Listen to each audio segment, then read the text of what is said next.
จะซื้อมาบ่ฮะ บ่ใช่หรอ ไปซื้อ ไปแล้ว โอ้ยหอมแก้มบ่ยาวก่อน ก็มาเด็กอยากลมอยู่ เอาเฮ็ดจังได๋จะบ่ยาวซื้อให้เราอ่ะ โดย เอาขอบคุณขอบใจหลายๆเด้อน้องน้อย เลย โอเค เดี๋ยวให้เอาเจ้าให้อ้ายก็สิให้เอาให้เจ้าคืนอีกบัดหนึงเนาะเพราะว่าอ้ายก็บ่ได้ซื้อมา อ่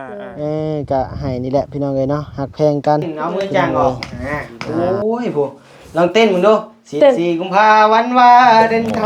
น์ แต่งโมงทางโมงมันดึงเด้อมันนี่ลงมันหน่อย เก่งเลยนับปั๊บ ไวกว่าเฮาอีกเนาะ2 ล้าน เลย 2แสนแล้วบัดนี้เนาะเพิ่มเติมให้พอสร้าง2แสนพี่น้องเอ้ยเนาะ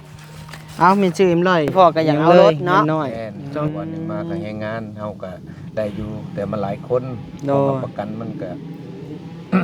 ก็ได้อยู่แต่ว่ามันเวลาเขายกแล้วเลยเขาก็ไป แล้วแต่พ่อแต่ว่า ให้งาน ดูจากถามว่าค่าสร้างนี่เท่าใด มันก็ต้นละพันนี่แหล้ว ต้นละ1,000 บาทเนาะจำที่เจ้าเคยเอา แม่น โอ้ แต่ว่ามันก็ค่าประจำเฮาเพิ่น โดย เฮาสิตัดว่าเฮาบ่มาแต่จะขอช่วงนี้เนาะเป็นหยังเหลือแล้วเพื่อนน้องอู้น้ำอยู่แหละ เด้งเด้งเด้ง ไปยกคง โอ้ยเนาะบอกเห็นยังได้โอ้ จัดขึ้นใส่กระเป๋า สวัสดีเด้อสวัสดีเด้อ ชง ได้หักเงินแล้ว โดย โดย มาเลย มาแล้ว กี่คนนั่งน้อยนะนี่บอก ออกมาตอนน่ะ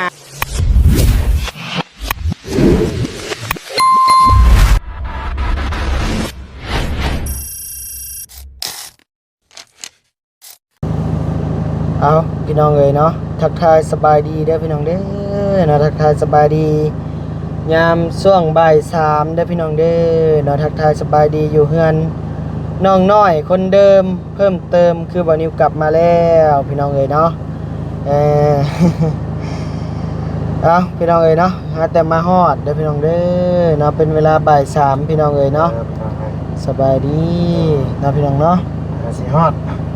แต่สิฮอดพี่น้องเอ้ยจักมีไผแน่อยู่พี่น้องเอ้ยเนาะจักไปทางใดบ่แหละคือบ่เห็นวี่แววเลยเนาะพี่น้องเนาะพากัน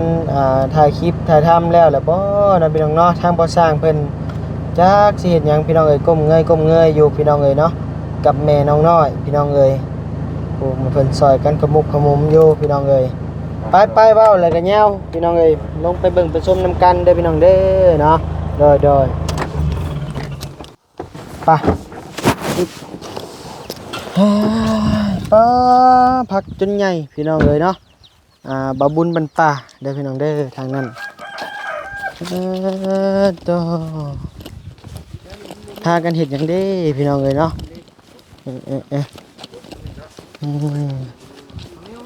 เจ้าสวัสดีเด้อมาคือเราไปอยู่ใส่ใช่คือห่มพอกห่มแพร่บาดนี้ หนาวเนาะ หนาวเป็นไปเลย ใกล้แล้ว เป็นไปเลยก็ มาได้ใส่ มาแต่เซโป้นสบายดีเด้อ สบายดี โดยบ่เห็นหน้าอ้ายหลายมื้อเลยเนาะ ขี่ดีขึ้นเรา ดำขี้หลีคือเก่า มาต่อกันให้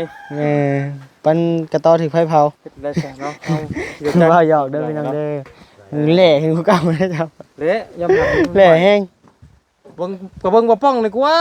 ใช่ประธาน จากคนกับข่าวยังยิ้มน้องพันไทยกะ สวัสดีเด้อเอาพี่น้องเอ้ยเฮ้ยเฮ็ดหยังกันนี่ ย้อนหลัง14กุมภาเด้ 14กุมภาพันธ์วาเลนไทน์ หอมเลยหอมเลย อย่าเพิ่งมื้อนี้วันที่ยังไง16 16 กุมภาพันธ์วาเลนไทน์ ว่าจะบ่ได้เตรียมมาบ่ ฮะมันบ่มีบนชื่อมันหมดแล้ว ยามมันน่ะเนาะ หมดยามมันแล้วฮะตั้งแต่เมืองพีน มาแต่เชฟปนน่ะบ่ได้เบิ่งแต่ว่ามาหาฮอดเมืองพีนมาบ่มีจักฮั่นขอโทษขออภัยนำหลาย เอาให้แล้วได้มั้ย ๆจะซื้อมาบ่ฮะ บ่ใช่หรอ ไปซื้อ ไปแล้ว โอ้ยหอมแก้มบ่ยาวก่อน ก็มาเด็กอยากลมอยู่ เอาเฮ็ดจังได๋จะบ่ยาวซื้อให้เราอ่ะ โดย เอาขอบคุณขอบใจหลายๆเด้อน้องน้อย เลย โอเค เดี๋ยวให้เอาเจ้าให้อ้ายก็สิให้เอาให้เจ้าคืนอีกบัดหนึงเนาะเพราะว่าอ้ายก็ บ่ได้ซื้อมา อ่า ก็ให้นี่แหละพี่น้องเอ้ยเนาะฮักแพงกัน เลย พี่น้องเอ้ยอยู่ดีมีแฮง14กุมภา เนาะ เนาะ เข้า คุกเข่าอีกเอามาซั่นน่ะเอาไหมเอ้ยเนาะพี่น้องเนาะ เอาน้องเอ้ยคืน โอ้ยตายกู เอากับใจเนาะเอามาไม่เนาะเอาเนาะ ยังได้แล้วเด้ ไล่แล้ว ก็มาฮอดเลยเด้อพี่น้องเด้อเนาะทางบานิวก็ได้เรื่องค่าสงค่าสร้างเด้อ้ายจ่ายแล้วบ่ ใจแล้ว เรียบร้อยแล้ว แต่ใจแต่ของอ้ายเด้ โอ้เท่าใดแล้วน่ะ ล้านเจ็ด ล้าน7แล้วให้เฮาเพิ่มอีกเนาะ เจ้าอยู่มีเท่าไหร่ เฮามีอยู่6ล้านบ่6ล้านกว่า6กว่าล้าน เก้าตะกี้เลย ฮะ ของเก้าตะกี้นะ รวมกันเลยได้ รวมมาบ่ โดย ก็มีใจเจ้าใจได้2ล้าน โดยทางลุงหนวดได้เพิ่นจ่ายแล้วบ่ นุ่นวดซื้อบล็อก ซื้อแล้วเรียบร้อยแล้ว แม่แล้วก็มีแต่น้องนิ้วใจพอแล้วปิดจ็อบบ่นี่ได้มื้อนี้ โดยสิปิดจ็อบให้เลยซั่นน่ะ ปิดจ็อบบ่นี่ได้ ก็ขอบอกขอบใจเด้อดอกไม้ เลย ปิดหยอกแล้วพี่น้องเอ้ย กันนี่แหละพี่น้องเอ้ยเนาะก็บ่เป็นหยังดอกเนาะก็หักแพงเป็นน้องเป็นนุ่งนี่แหละพี่น้องเอ้ย โอเคจะคุยกับน้องเพิ่นแล้วน้องเด้อ โดย ว่ากันสบายดี สบายดี เนาะ บ่ยาว แดดซ้ำพี่น้องเอ้ยเนาะ เด้อเป็นจังไดเฮ้ยหน้าคือแดงบัด โอ้แดงแล้วแดดดิ แดดบ่ เลย ตุ่มแพ้หยังอะน่ะหนาวบ่หรือแนวใด หนาว อืม แดดก็เลยยังเลาะเลยพวกหัว ปกหัว เลย หมวกจะไปใส่ซะ ก็ไปให้หนู พี่น้องเอ้ยเนาะมาฮอดมาถึงแล้วพี่น้องเอ้ยป้าพาไปเบิ่งพอสร้างนี่ปะต่อมาฮอดแล้วก็สิจ่ายค่าสร้างเลยบาทนี้พี่น้องเอ้ยเนาะทางบ่นิวก็ได้14กุมภาพันธ์วันวาเลนไทน์ของคนชัดใจฉันมอบแก่เธอ โอ้ จากใจดวงนี้ที่มันน้อยหากันมาฮอด เจ้าหาแต่มาฮอดพอสร้างเลย พอดีอันนี้ก็เป็นเทกันเปื้อนอะไรกัน เทกันเปื้อนให้อีกบ่นี่ โอ้ พิเศษอีกนะ พิเศษแถมบ่ เพิ่นสิเอาหยังดอกไม้บ่มาพิเศษให้เบาผู้ช่วยงานยังบ่ลุกบ่น้อง อืม โอ้เท่าบาทนี่ก็ถูก เป็นจังไดนี่เพิ่นเพิ่มเติมมาบ่พอสร้างหรือแนวใด มาเพิ่มเติม โอ้ เก่าสำนี้แต่เก่ามีแต่ว่าบ่ได้โบก โดย ที่เพิ่นได้โบกแล้วพอดีสำราคาเว้ากันแล้วมันนี่แบบว่ามีกันเปื้อนอีกนะ โดย เปื้อนแล้วก็เลยเฮ็ดให้ก็ เพิ่มเท่าใด อะไรอันนั้นน่ะบ่เพิ่มอันนี้แล้วว่า จังเพิ่นจ่ายแล้วบ่หรือว่าไงจังได เอ้าตัวอันที่งานตัวนี้เพิ่นให้ล้านเจ็ด โดย ยังอยู่ประมาณ2ล้าน ยังเหลือ2ล้านและรวมตัวนี้เด้จะรวมใช่แล้ว ยังบ่ได้รวมอันนี้ยิงแต่อันนั้นเพิ่นคิดเห็นเพิ่นให้เอ้า โดย เพิ่นบ่ให้ และเดี๋ยวเราปรึกษากับบ่าวยาวก่อนเป็นจังไดมาจังไดเฮาบ่ฮู้เรื่องตัวนี้นะ แม่น บ่าวยาวเอ้ย เรียกเพิ่มเติม สบายดีมาหาแน่มีเรื่องอยากคุยนำ แล้วบ่เนาะ ใช้บ่าวพัดไส้กับมาบ่น่ะพัดไส้กับมาบ่คือได้ยินเสียงวะคือได้ยินเสียงพัดไส้วะ พอใจไปไหม มีอยากถามนั่นแม่บ่ซั่นกะป้าพ่อสร้างป่ะไปน้ำเฮาเนี่ยไปหาบ่าวยาวเนี่ยป่ะ จ้ะ เดี๋ยวถามเข้าใจก่อนเดี๋ยวให้เพิ่นสิให้เฮาจ่ายเลยบ่ตัวนี้หรือวันใดหั่นนะเฮาบ่เข้าใจปานใดเพราะว่าบ่อยู่ โอ้ประธานป้องอยู่นะบ่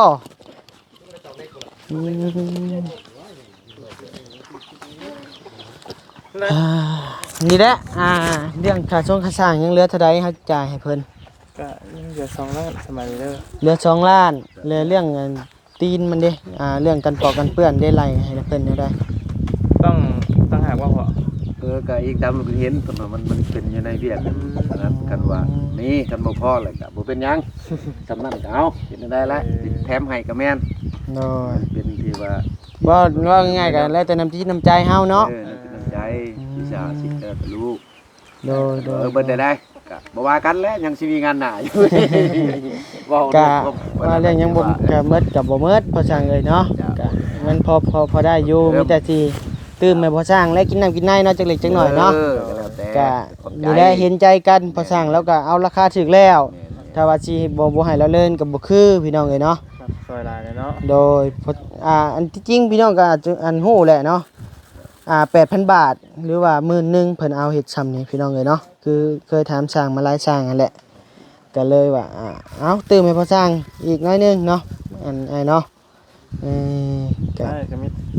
ตื่นให้รถจัดให้แล้วเลยก็ โดยพอได้กินน้ำกินในค่าน้ำมูกน้ำมันแหละเนาะพอสร้างเนาะเด็กๆน้อย สิอยู่ซื้อกินนี่แหละ โดย อยู่กับลูกก็เห็นได้ลูกคือตาเห็นนั่นแหละ ๆโดย เทิงอยู่ดิ โอ้ย มีแต่นอนบ่ ยัง กินแล้วก็นอนแล้วก็กิน มื้อเช้านี่ฮอนชายร้อยใส่เปาะแน่แรกเนี่ยเทกันเปื้อนป่ะจะบ่เป็นหยัง บ่เห็นหน้าลายมือเลยได้เห็นได้ สุข้องยังได้ข่อยกันกินฮอดอีกครับ กินฮอดครับบ่ โย มาหอมแก้มเนี่ยจ้ะ ก็เซลดีเด้อ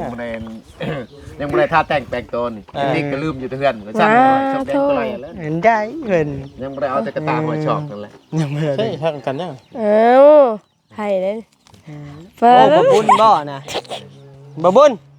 ทางหูก็ได้ เจ้าเป็นญาติซั่นน่ะ งามบ่งามบ่ สบายบ่ชอกเลยทุกคน โดยกะทั้งบ่ยาวเฮาหาในบาทหนึง ไม่ โดย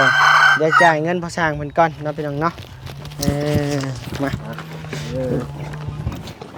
2 ล้านเนาะที่ข้างเนาะแล้วก็ตื่มให้เพิ่นอีกเนาะจัก200,000เนาะ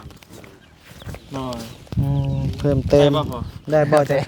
200,000 ได้ยังแล้วเป็นยังไงก็ได้แล้วตื่มเนาะเล่นแต่ลูกใครก็ได้เอา โดย งานเพิ่มเติม คันว่าจ้างเพิ่นเฮ็ดก็เป็นเม็ดกะเลเด้อพี่น้องเอ้ยเนาะอันนี้ก็200,000ปึ๊บได้แล้วพอดี ได้บ่พอดีเนาะโอเคบ่พอ โอเคแล้วพอแล้ว พอดีพองามอยู่ พวกกันหลายเทื่ออยู่ โดย บ่ได้ใส่ถึงทีเดียวเด้มีงาน โดย ผู้เรียนทีมงานสมุชีนี่แหละลูกเต้า นี่แหละพี่น้องเอ้ยเนาะเงินน้อย ไป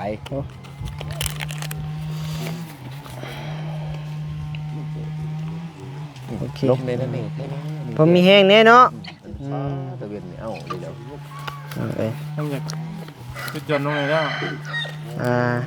1 2พอสร้างให้ทั้งน้องน้อยมานั่งเบิ่งนี่ก็ได้โอเคใส่ยับมาพี่พอสร้างมาเอามามุมพี่มามันคือโค้งๆเข่งๆเป็นไป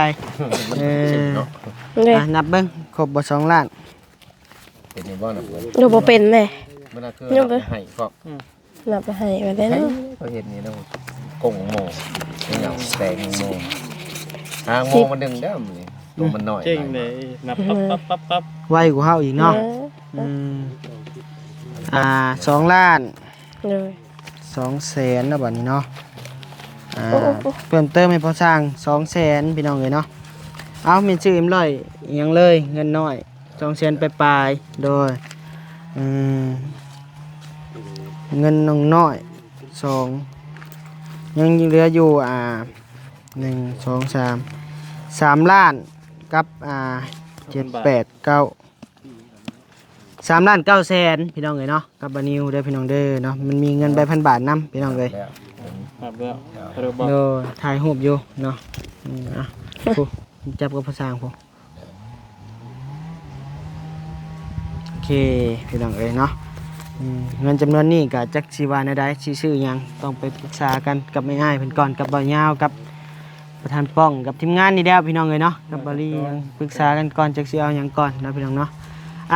พ่อช่างเอาอันสิถามเรื่องนี้เลยมาขอบมุกขอบใจหลายอันเนี้ยโดยได้แหละเดี๋ยวเราสิถามพ่อช่างเพิ่นต่อ เพื่อนเนี่ยบ่ โดยเรื่องเสาซะไปหยกเสาเทคานพ่อช่างเอ้ยขอบมุกขอบใจเด้อเนี่ยเด้อ จ้า โดยกาเรื่องเสาเทคานพ่อช่างเราอยากถามว่าพอคิดเท่าใดเงินจะมีจักเสา12บ่หรือ9 เก้า 9เสาหยกเสาเทคาน มันก็ทำลูกอีกทีนึงเพราะว่าผ้าบ่หรือว่าแนวใดเนาะ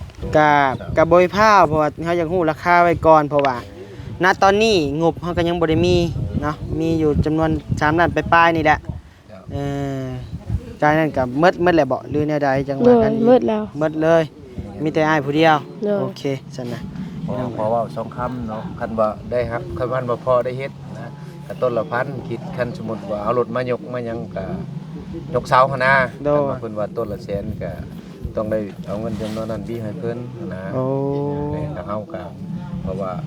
มันงานเชียงตอนนี้ โดย อย่างคือ ในใจพ่อก็อยากเอารถเนาะ แม่นเพราะว่าหนึงมาก็แฮงงานเฮาก็ได้อยู่แต่มันหลายคน โดย เพราะว่าประกันมันก็ ก็ได้อยู่แต่ว่ามันเวลาเขายกแล้วเลยเขาก็ไปเด้ โด มัน ย แฮงงานเฮากับมันบ่หลายผู้ที่ว่าช่วยเฮาได้นะ โดย คันถามว่าเขาเจ้ามายกมาเลยก็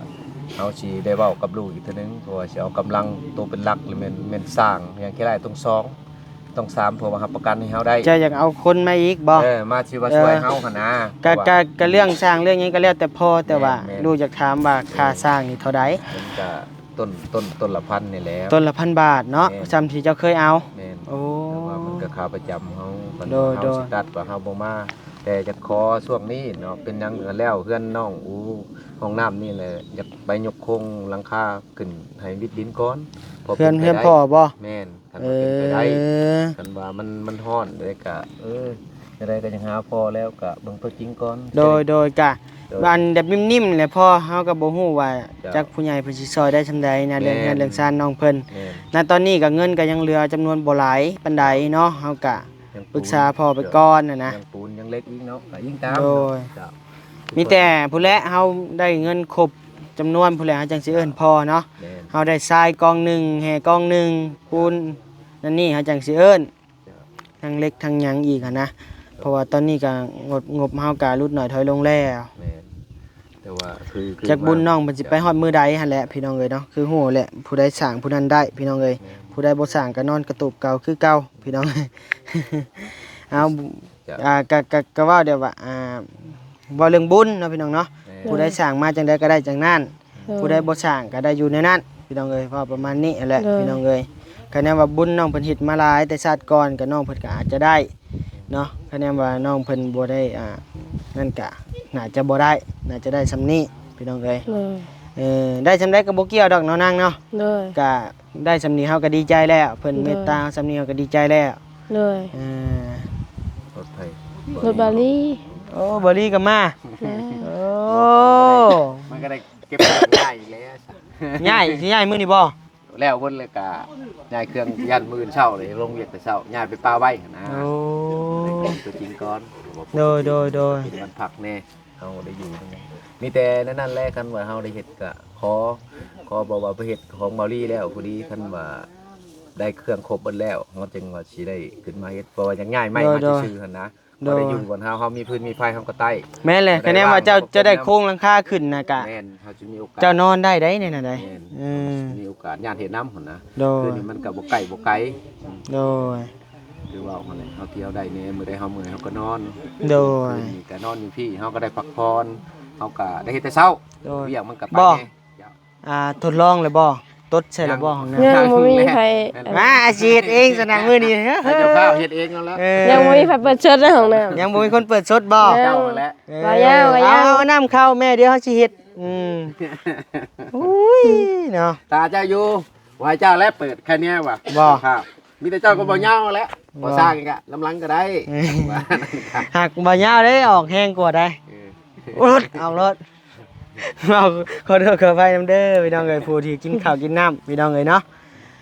เดี๋ยวจังหน่อยพาเป็นอย่างไปเบิ่งเนาะเดี๋ยวไปทักทายอ้ายเพิ่นก่อนเนาะ เออ เด้ทางบาลีก็มาแล้วพี่น้องเอ้ยพี่น้องเอ้ยเนาะ เดี๋ยวนั่นแหละขอบใจนะไปโรงงานต่อ โดย ก่อน ปะจัดการปะพาไอ้ขอไปเบิ่งเนี่ยปะไอ้จ่ายเลยเด้อค่าสร้างเด้อ โดยโดย บ่เป็นกินฮอดอ้ายย้อนบ่มีเงินจ่ายค่าสร้างนี่พี่จักเนาะพี่น้องเอ้ย นั่นดอกเนาะคุณนอดแล้วเคยมานะ โดย อันนั้นจะ โดย กัน โอ้สร้างชายมาใหม่บ่นี่ โดย โอ้หมดเลยเนาะตัวนั้นเนาะพออันบ่พอเชยพี่น้องปานนั้นบัดนี้อยากซื้อเป็นสอบกระเด็มโบกบ่โบกนี่พ่อเนาะภาษาเนาะ แม่นแม่นโบโบกเธอพื้น โดยเข้าได้แล้วบ่นี่ น้อยเข้าเบิ่งดูน้อยเข้าเบิ่ง แห้งจังหน่อยมีดาวพลอยธรรมดาปัก โดยแล้วเลย โอ้เปิ้นเวิ้นพี่น้องเอ้ยต่อ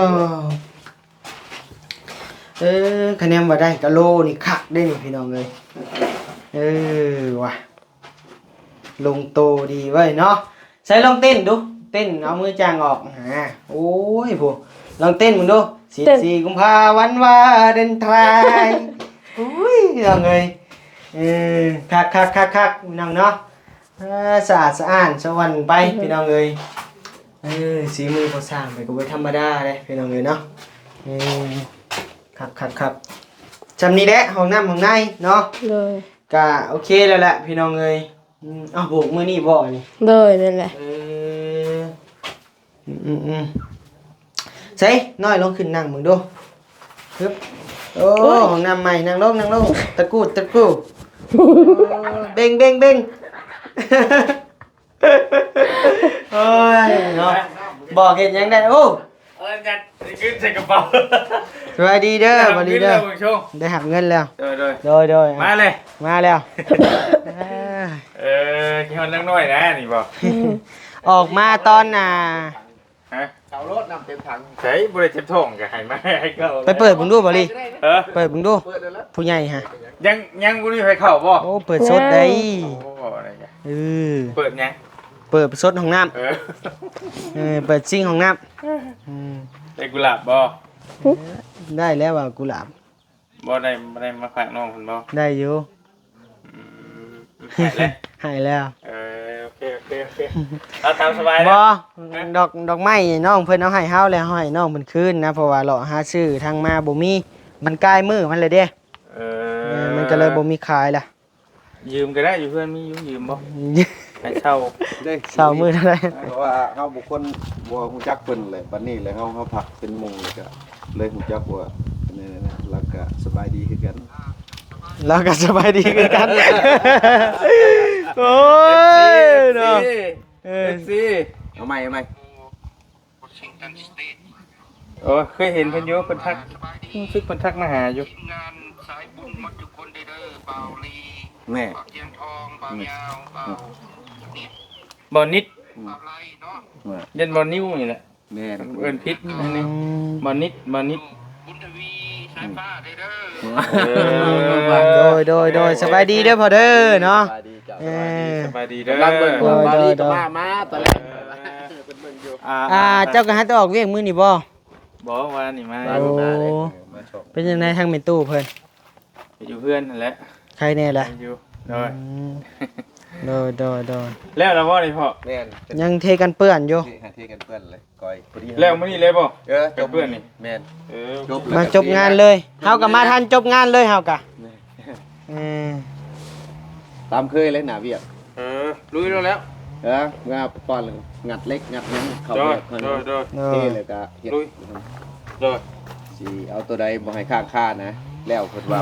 โอเคก็บ่ฮับก็เฮ็ดได้ของน้องเพิ่นว่ามีโครงการอยากยาวในนึงเพื่อพอสิพอโจไปขึ้นโครงก่อนนะสิบ่โดนดอกบ่เกินผิดดอกกันจังซ่าเฮาก็สิหาหลายคนช่วยพอได้ให้มันวิดบวกระยะมันพอเป็นไปได้พอสิมื้อเฮือนก่อนแล้วจังมาของเฮาบ่แต่ว่าเฮ็ดของเจ้าแล้วก็สิบ่โดนนะเพิ่นว่าย่านว่าเฮามีโครงการสิไปเฮ็ดเฮือนน้องน้อยอีกหั่นนะ